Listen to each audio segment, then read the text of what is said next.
Hörmətli mənim video yazılarıma baxanlar, məni dinləyənlər, mənim dediklərimi oxuyanlar, son vaxtlar həm mənim bloqum vasitəsilə, həm də ki, Facebookla yüzlərlə suallar mənim adresimə, ünvanıma daxil olubdur. Bu sualları mən ümumiləşdirmişəm və nəticə olaraq iki suala bugün sizə cavab vermək istəyirəm. Həm mənə o sualları göndərənə, həm də ki, sizlərə. Əgər maraq doğurursa, çox istərdim ki, siz qulaq asasınız və diqqətlə qulaq asasınız. Birinci, çoxsaylı vətəndaşlar, gənclər xüsusilə məndən Azərbaycanda bugün nələr baş verdiyini, bir sözlə ictimai-siyasi vəziyyətin nə səviyyədə olduğunu və hansı istiqamətdə inkişaf edəcəyi sualını verirlər. Bu barədə mənim fikirlərimi bilmək istəyirlər. Mən o fikirlərimi sizə çatdırıram. Əgər bu günü götürsək, yaxud son həftəni götürsək, bugün Azərbaycanda Azərbaycan hökumətinin insanlara və xüsusilə müxalifətə qarşı aqressivliyini biz görürük. Yəni, hökumət müxalifətə hücuma keçib, müxalifət də kifayət qədər pasiv müqavimət göstərmək istəyir. Və bundan sözsüz ki, ruhlanan hökumət öz təzyiqlərini bir qədər də artıracaqdır. Müxalifətin iki nümayəndəsinin İsmailli hadisəsi ilə əlaqələndirib həbs etmək və çox ehtimal ki, bu 2 aylıq həbs 4-5 illik həbsə çevriləcəkdir. Və əsas məsələ ondadır ki, hökumət atdıqları bu qeyri-düzgün, bu repressiv addıma görə cəzalandırılacağını gözləmir. O gözləmir ki, bu daxildə hansısa bir narahatçılığa səbəb olar. O gözləmir ki, bu haqsızlığa qarşı kimlərsə ayağa qalxacaq, çıxış edəcək. Və sözsüz ki, bax, Azərbaycandakı indiki belə bir vəziyyət bu hökuməti ruhlandırır. Bu hökumət artıq düşünür ki, bu 2013-cü ilin prezident seçkilərini udub. Çünki bu, həmin o prezident seçkilərini udmaq üçün də kifayət qədər şərait yaradıb. 2003-cü ildən, başqa sözü, daha doğrusu 1998-ci ildən hökumət seçkiləri hər dəfə udması üçün kifayət qədər şərait yaradıb və özünü rahat hiss edir. Məsələn, seçkiləri saxtalaşdırmaq 2003-2005-ci illərdə bir qədər çətin idi. Ancaq həm 2003-də, həm də 2005-ci illərdə hökumət bu seçkiləri saxtalaşdırdı və xalq tərəfindən də və ona rəhbərlik etmək istəyən müxalifət tərəfindən də elə bir müqavimətə rast gəlmədi. Seçki komissiyalarını hökumət elə bir qanunla formalaşdırıb ki, həmin o seçki qanunu ilə, həmin o formalaşmış seçki komissiyaları ilə seçkiləri istənilən vaxt, istənilən şəkildə saxtalaşdırmaq mümkündür. Yəni, o komissiya üzvləri kimlər ola bilər? Komissiya üzvləri parlamentdən seçilmiş partiyaların nümayəndələri ola bilər. Ola bilər kimlərsə bir tərəf adamlar olsun. Bir sözlə, parlament seçki yolu ilə həyata keçirilməyibdir. Parlament xalqın iradəsini ifadə edən bir parlament deyil. Ona görə də parlament hökumət tərəfindən təyin olunmuş çinovniklərdir. Və o sözsüz ki, onların nümayəndələri də o seçkiləri saxtalaşdırmaq üçün, elə onun üçün yaranıblar. Başqa şey üçün yaranmayıblar.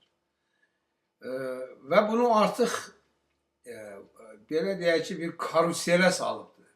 Azərbaycan millətini bu karuseldədir, karuselin içərisindədir. Yəni, fırlanır bu, 2005-ci ildə saxtalaşdırandan sonra gəlir 2008-ci il, yenə həmin seçki komissiyalarıdır. Yəni, ideoloji olaraq, ideya olaraq həmin tipli seçki komissiyasıdır. Yenə həmin saxtalaşdırmaqdır. 2010-cu ildə yenidən parlament eyni qaydada saxtalaşdırılır. Yəni, seçki komissiyaları da həmin o parlamentin hesabına formalaşacaq və yenə də saxtalaşdırılacaq. Ona görə də belə bir vəziyyət qəti surətdə yol verilməzdir. 2013-cü ildə əgər indiyə qədər karusel tipli siyasi seçki komissiyaları yaratmaqla seçkilər yenidən saxtalaşdırılacaqsa, sözün əsl mənasında Azərbaycan belə deyək ki, qəti sürətdə idarə olunmaz bir xaosun qarşısında istənilən vaxt dayana bilər. Və sözsüz də bu qan tökmə ilə qutaracaq, böyük qan tökmə ilə, məsələn, 1990-cı ilin yanvar hadisələri onun yanında yalan olacaq, yaxud da Sumqayıt hadisələri yalan olacaq, tamamilə başqa maştabda baş verəcək bu xaos. Ona görə biz buna heç vəzlə yol verə bilmərik ki, bu hökumət yenidən bunu saxtalaşdırsın. Və hökumət də sözsüz ki, bütün gücü ilə bu seçkiləri saxtalaşdırmaq üçün heç bir şeyi dəyişmək niyyətində deyil və dəyişməməyə də cəhd edəcək. Onu ancaq gərək məcbur edəsən. Məcburiyyət qarşısında qalan bu hökumət bu işi görməlidir. Bu hökumət belə düşünür ki, indi İsmailli hadisələri ilə əlaqədar bir neçə adam həbs elədi, o cümlədən müxalifətdən 2 nümayəndəni həbs edibdir və sonra ondan başqa bu yeni qanun, yeni bir aqressiv qanun qəbul edib, bu cərmələmə qanunu, yəni mitinqlərə çıxanları cərmələmə qanunu və sözsüz ki, onu da gözəl bilir ki, Azərbaycanlılarda pul yoxdur, cərmə ödəməyə pul yoxdur və bu yollarla, bu repressiv yollarla Azərbaycan xalqının onsuz da indi kifayət qədər müti şəkildə görsənən Azərbaycan xalqının mütiləşməsini bir qədər də dərinləşdirəcək. O belə düşünür. Ancaq mən qəti surətdə belə düşünmürəm. Mən düşünürəm ki, bu Quba, İsmailli, yaxud bu Binət Ticarət Mərkəzi, yaxud bu taksistlərin başladıqları bu etiraz aksiyaları davam edəcək və inkişaf edəcək. Bugün, əlbəttə, biz bugün gərək qeyd edək ki, məsələn, həm Quba hadisələri, həm İsmailli hadisələri, baxmayaraq ki, İsmailli hadisələrini bu bilərəkdən, qəsdən müxalifətlə bağlamaq istəyir bu hökumət. Biz bilirik ki, bu hər iki hadisənin baş verməsində müxalifət nümayəndələrinin heç bir rolu olmuyor.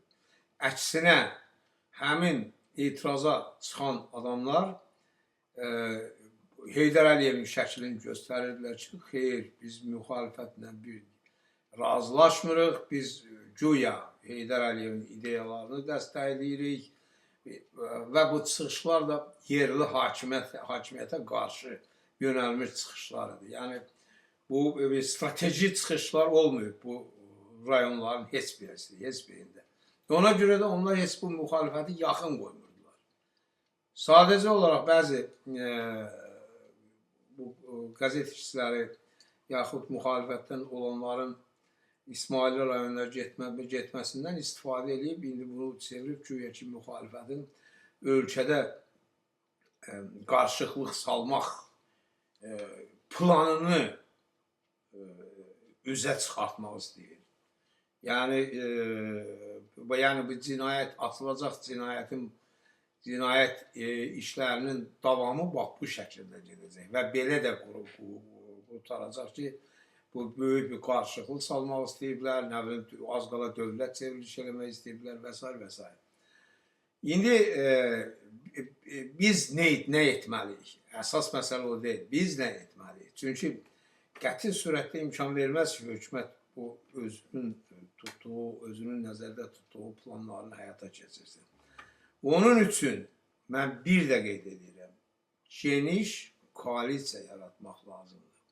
Geniş koalisiyanın qarşısında ancaq bir məqsəd qoyulmalıdır. Azad seçkilərə nail olmaq. Azad seçkilərə nail olmağın altında gedəcək ki, belə deyək ki, kiçik müddəalar, məsələn, o müddəalar olacaq seçki komissiyanın formalaşdırılması, televiziyada müxalifətə yer verilməsi, müxalifətə yeni televiziya yaratmağa maneçilik etməmək, mitinglərin keçirilməsi üçün Bakının daxilində olan meydanlardan birində icazə verilməsi və s. və s. Yəni ki, məqsəd bu olmalıdır. Sözsüz ki, məqsəd bu dəqiqə heç bir vahid namizəd barəsində müzakirə aparmağa qəti surətdə yol vermək olmaz. Bu bizim ziyanımıza işləyən məsələdir. Vahid namizəd, birinci, hətta biz elan eləsək ki, kimsə vahid namizəddir, hökumət bizi ələ salacaq, deyəcək bu hansı vahid namizəddən söhbət gedir.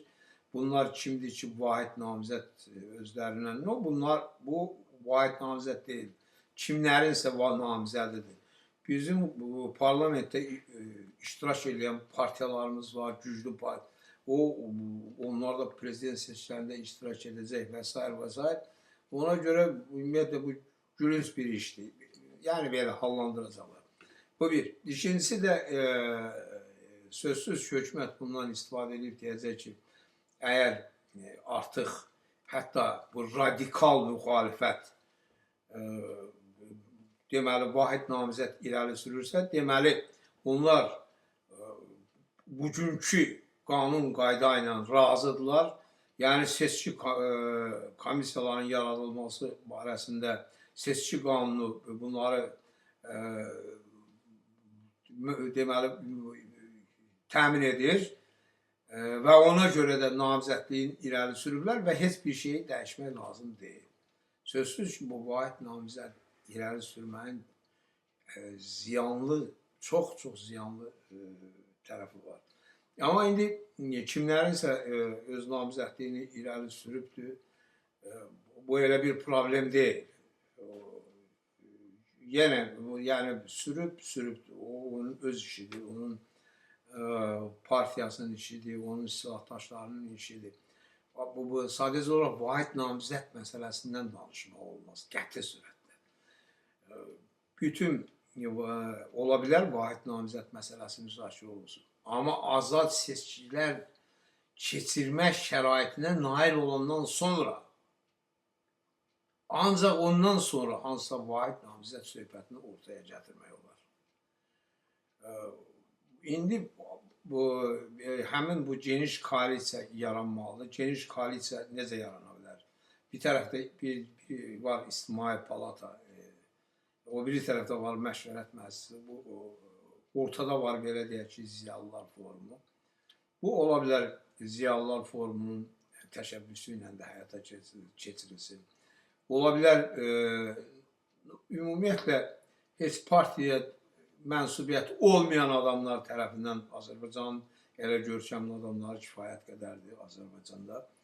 Adamların tərəfindən həyata keçirilsin, ancaq bu iş görülməlidir. Bu iş hökmən görülməlidir. bu iş fevral ayında görülməlidir. Kimsə əmindirsə ki, heç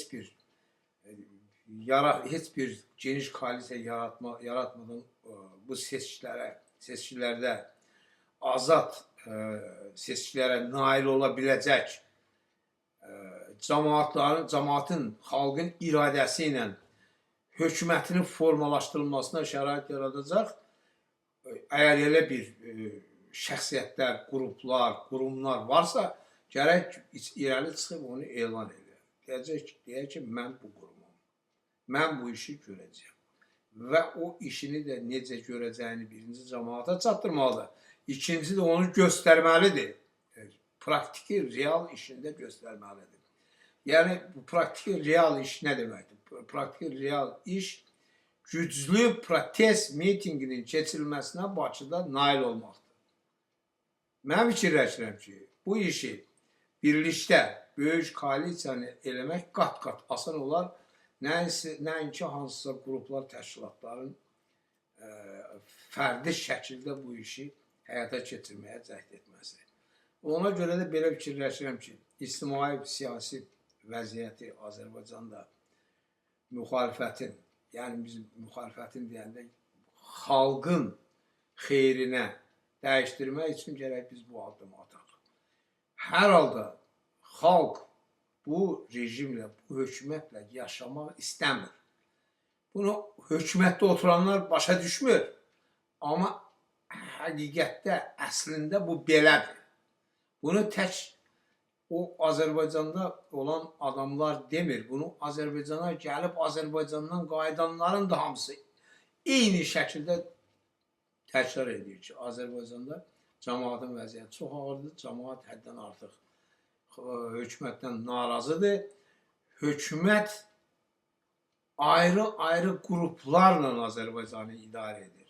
Hökumətin heç bir xalqla, ölkə ilə, torpaqların azad olunmasının əlaqədar heç bir strateji proqramı, planı yoxdur. Bu həqiqətdir. Bu həqiqətdən danmaq mümkün deyil. İctimai siyasi vəziyyət qısacası bu səviyyədədir. İkinci sual Əkrəm ailəsinin yeni romanı ilə əlaqədardır. Yəni ona münasibət bildirməyimi məndən xahiş edirlər. Mən Əkrəm ailəsinin bütün əsərlərini oxuyan şəxslərdən biriyəm. Mən öz Əkrəm ailəsinin bütün əsərlərini 1960-cı illərdən oxuyuram bu günə qədər də. Mən fikirləşmirəm ki, onun yazdığı hansı əsəri ümumiyyətlə oxumamışam. Və sözsüz ona çox talantlı bir yazıcı kimi çox böyük hörmətim var. Hətta məsələn biz bilirik bu Qırğız yazıcısı Çingiz Aytmatov bu demək olar ki dahi bir şəxsiyyətdir. Yəni bu yazarların arasında. Onun səviyyəsinə qalxmaq sözün əsl mənasında çox çətin bir məsələdir. Onun əsərlərini, sözü Çingiz Aytmatovla mən bütün əsərlərini oxumuşam və sözün əsl mənasında bu çox dəyərli, gözəl əsərlərdir. Çingiz Aytmatov kimi Əkrəm ailesi də qeyri-standart düşüncəli yazılardandır. Yəni, qeyri-adi yazıları, romanları ancaq qeyri-standart düşünən şəxsiyyətlər yarada bilər. Əkrəm ailesi də o qrupa daxil olanlardandır. Və Əkrəm ailesini də, bu Sovet dövründə də bu Əkrəm ailesini çox güclü tənqid edirdilər. Yəni, kommunist rejimi də Əkrəm ailesindən heç vaxt razı olmuyor, həmişə narazı olur. Həmin elə Heydər Əliyev 70-ci illərdə bu yazıların qurultayında əsas hədəf, tənqid hədəfi olaraq Əkrəm ailesini götürürdü. Ondan başqa da bəzilərini götürürdü, amma əsas hədəf Əkrəm ailesi idi. Ona görə Əkrəm ailesinin standartlardan kənar bir roman yazması bəndə heç bir təəccüb doğurmazdı. Ancaq bu o roman ətrafında ajataj başlayandan sonra mən heç bilmirdim belə bir roman yazılırdı. Mən o romanı oxudum. Və keçirdiyim təəssüf hisslərini sadəcə olaraq sizə çatdırmağa çətinlik çəkirəm. Çünki roman başlanğıcından axırına qədər tarixi saxtalaşdırmağın üzərində qurulubdur. Roman əvvəldən axıra qədər bu, bilirsiniz, çox maraqlıdır. Bu ermənilərin bu qədim xalq olduğunu, bu xristiyan dininin bu erməni xalqının formalaşmasında oynadığı fövqəladə rolu qeyd etmək və erməniləri sivil xalqların səviyyəsində qaldırmaq istiqamətində gedir bütün roman əvvəldən axıra qədər. Və təəssüf ki, bu Ermənistanın tarixini tamamilə saxtalaşdırır. Bilirsiniz, məsələ ondadır ki, bu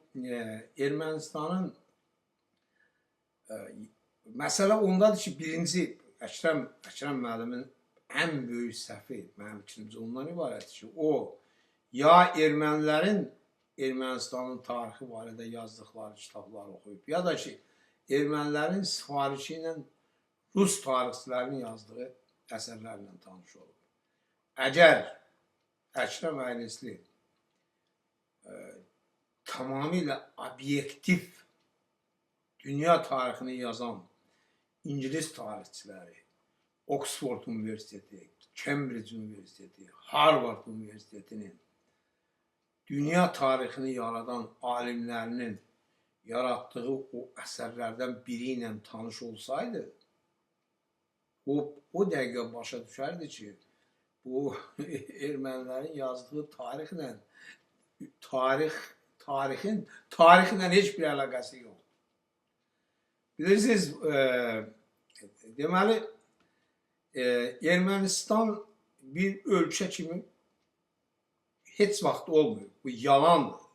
Düzdür, Ermənistan, erməni adı olub. Amma bu müstəqil ölkə olmayıb heç vaxt. Heç vaxt. Heç bir gün də olmayıbdır.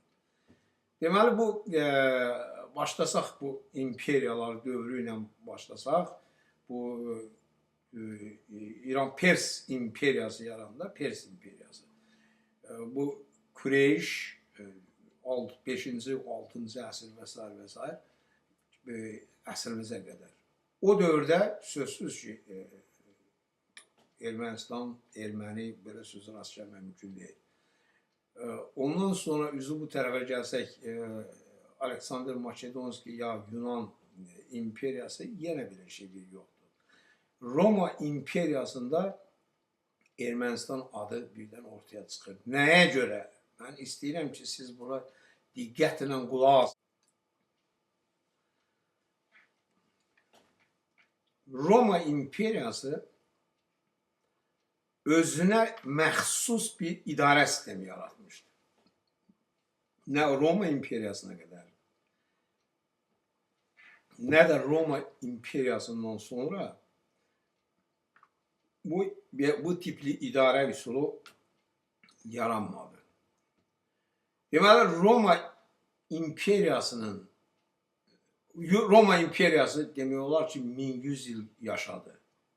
Roma imperiyasının 1100 il yaşamasının əsas səbəbi Roma imperiyası ayrı-ayrıda yerlərdə, ayrı-ayrı kiçik qruplardan hökumət fason bir şey yaradırdı və o hökumətin əli ilə imperiyanın o hissəsini idarə edirdi. Yəni, əli ilə necə? Yəni, həmin o yerdə Roma imperiyasının silahlı qüvvələrini yaradırdı və bu həmin o balaca o ölkələr, belə deyək ki, yəni ki, heç bir müstəqil olmayan ölkələr, Roma imperiyasının tərkibində olan ölkələr, onlar deməli vergi ilə, müharibə qabağı əsgər göndərməklə və s. belə şeylərlə məşğuldur. Məsələn, İngiltərədə, indiki İngiltərədə Roma imperiyası 6 ya 7 ölkə yaratmışdı. O ölkələrin adları yoxdur. O ölkələrin hamısı vaxtı ilə olub, amma adları yoxdur. Bu Ermənistan da o tipdən birisi olubdur. O tipdən birisi olub. Yəni o kiçik bir yerdən biri olub. İndi siz soruşa bilərsiniz ki, bəs Roma imperiyası bu Azərbaycanda niyə belə bir şey yaratmayıb? Mən də sizin nəzərinizə çatdırmaq istəyirəm ki, məsələ ondadır ki, Azərbaycan özü onda imperiya idi. Həmin o Persiya imperiyası, Persiya deyəndə farsların deyildi ki, o həm də biz Azərbaycanlıların idi. Orada mediyalılar, perslər, nə bilim Azərbaycanlılar və s. hamısı bir yerdə imperiya idi. O Roma imperiyası ilə vuruşan imperiya bunlarıdır da, başqa kimidir ki? Ona görə də sözsüz ki, o Azərbaycanda elə bir şey yaranmayıb, yaranda da bilməzdi.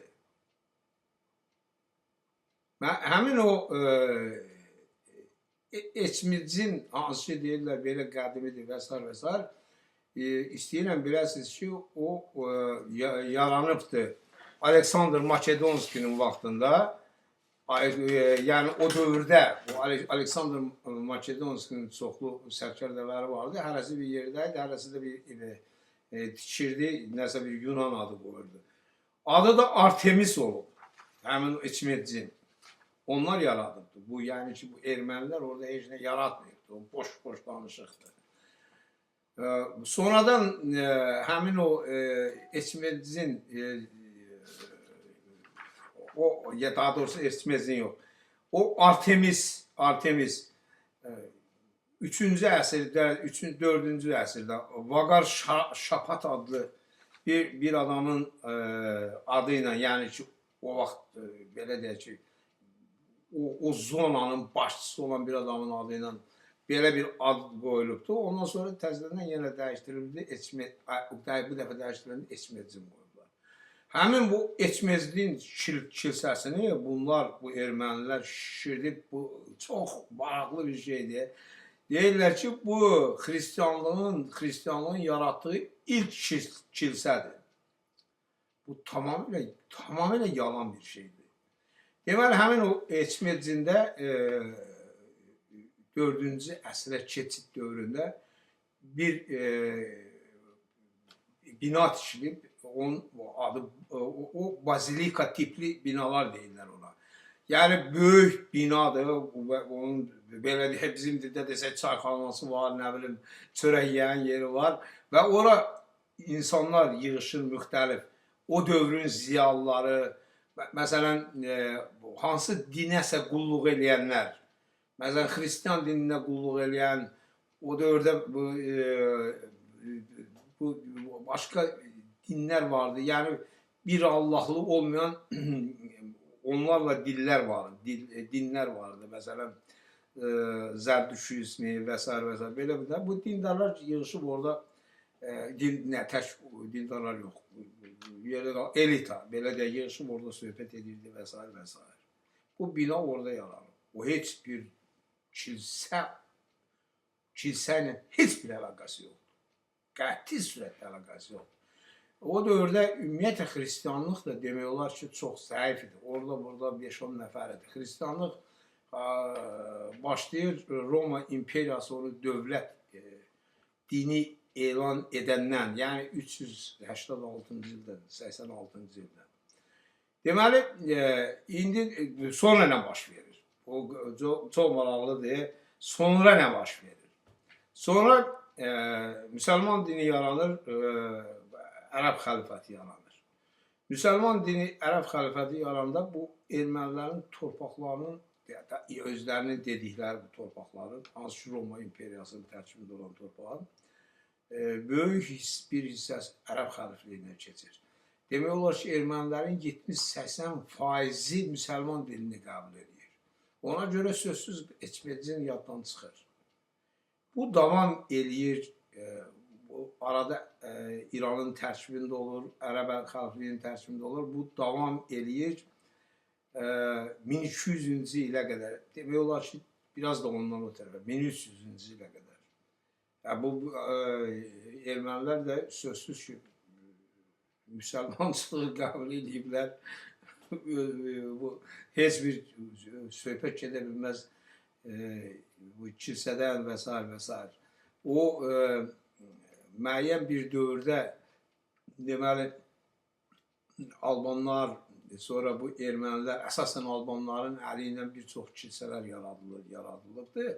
O missioner kilsələrdir. Yəni cəmaət orada gəlib qəbul eləməyibdir o xristianlığı. Bunlar missionerdir. 5-6 nəfər də oturublar orada, maaşlarını alırlar, təbliğ edirlər ki, kimsə xristianlığı qəbul eləsin. Deməli, Etmedzinin kilsəsinə qayıdılır, gəlir 1600-cü ildən sonra. 1600-cü ilə qədər orada heç bir kilsə yoxdur. 1600-cü ildən sonra da niyə? Çünki Osmanlı imperiyası formalaşandan sonra bu bütün dinlərə özünün liberal olduğunu elan elədi.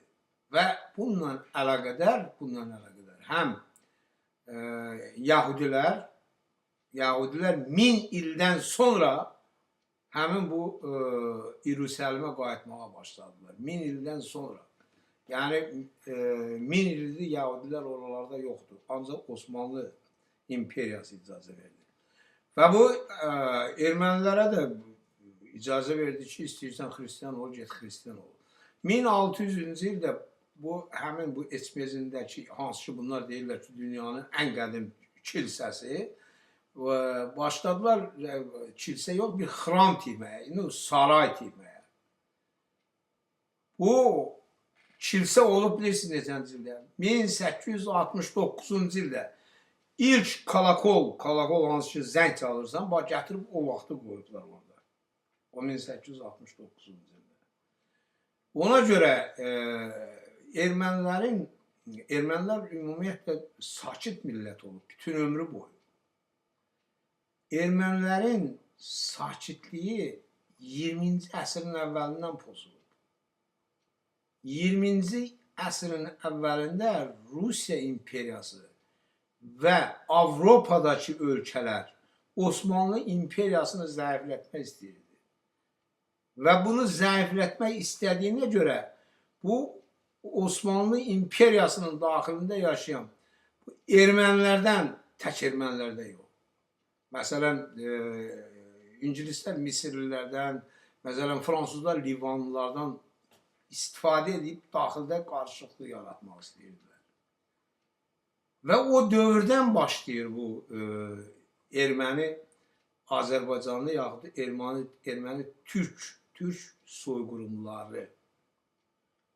Hamısının da yaradıcısı ermənilərdir. Heç vaxtı Azərbaycanlılar birinci ermənilərə qarşı çıxış etməyiblər. Heç vaxt onlar birinci qırmağa başlamayıblar. Ona görə bu Azərbaycanlıları erməniləri qırmaqda itham eləmək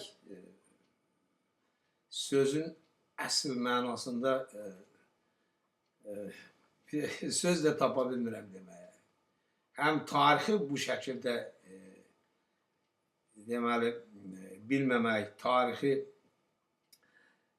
bilməməyə görə erməniləri az qala göylərə qaldırmaq, Azərbaycanlıları vəhşi göstərmək, bu heç bir belə izlər vermək çətindir. Belə iş görmək olmaz. Belə iş həqiqətən görmək olmaz. Çünki bu Azərbaycanlıların içərisindən, mən yenə deyirəm, Azərbaycan çoxu deyir ki, Azərbaycanlıların məsələn əlifbası yoxdur, ermənilərin yoxdur. Axı bu Azərbaycanlının əlifbası necə ola bilərdi? Bu Azərbaycanın yaratdığı imperiya bu erməni əlifbasından 1000 il əvvəl yaranmış əlifbadan istifadə edirdi. Bu necə özünə yeni bir əlifba yarada bilirdi? Bu bilərdi. Amma bu istifadə edirdi axı ondan. Bu imperiyanın özünün yazısı var idi axı. Ona görə bu sözsüz çox düzgün olmayan bir əsərdir. Məsələ ondadır ki, həmin 1918-ci ildə Əylisdə hansısa bir türk generalının komandası ilə bir neçə erməninin qırılmasını bu qədər faciəvi qələmə verən, Azərbaycanlıları vəhşi kimi göstərən, buna görə də Allahın onları qəzəblənib cəzalandırdığını, praktiki hamısının nəsillikcə dəli olmasını iddia edən Əkrəm müəllim gərək bilə ki, həmin o 1918-ci ildə başqa bir türk generalı Andranik Paşa adlı erməni millətindən olan Rus imperiyasının sərhədlərin Naxçıvanın yanından keçib Zəngəzura qədər gəldi. Bütün yol boyu minlərlə Azərbaycanlıların qanını tökdü. O cümlədən mənim nəslim o dövrdə, həmin o Zəngəzur mahallında təkcə mənim nəslim 20 nəfər adam itiribdi. 20 nəfərin qanına qaltan ediblər. 1 yaşlı uşaqdan tutmuş 75 yaşına qədər. 5-6 nəsil bizim o torpaqlarda olan minlərlə qohum, əqrabaların deməli qəbirlərinin hamısı darmadağın edildi. Ona görə əlbəttə mən Əkrəm müəllimlə çox təəssüf edirəm ki, Əkrəm müəllim belə bir heç obyektivliyə yaxın gəlməyən belə bir əsər yazıb. Çox təəssüf edirəm. Mən belə fikirləşirəm ki, indi bu Əkrəm müəllimin öz işidir, mən belə fikirləşirəm ki, Əkrəm müəllim bunu nəyinsə təsir altında yazırdı. Mən demirəm bu ermənilərin təsiri ya başqalarının. Bilməm necə yazıb, niyə yazıb, amma düzgün olmayan şeylər yazıbdır. Mən fikirləşirəm ki, Əkrəm müəllim gərək bu əsərinə görə üzr istəyək Azərbaycan xalqından. Çünki bilirsiniz necədir, söhbət ondan getmir. Söhbət ondan gedir ki, Əkrəm müəllimin bu əsərini götürəcəklər ermənilər. Bəlkə də 1 milyon ekzemplyar ingilis dilinə tərcümə edəcəklər.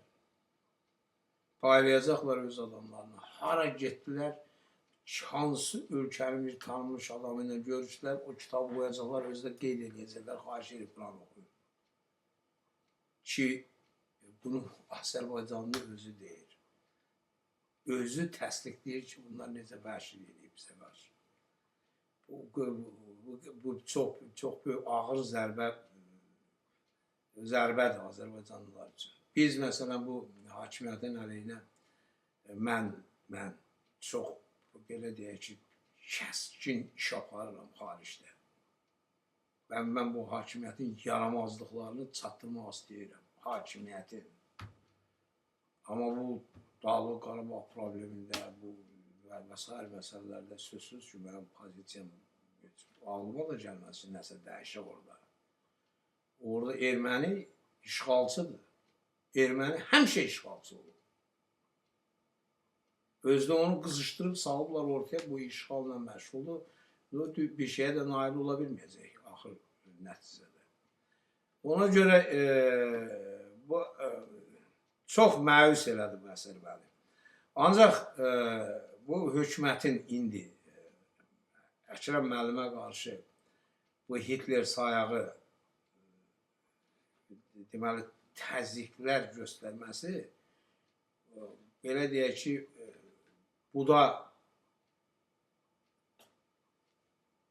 yaramazlığın o biri üzüdür.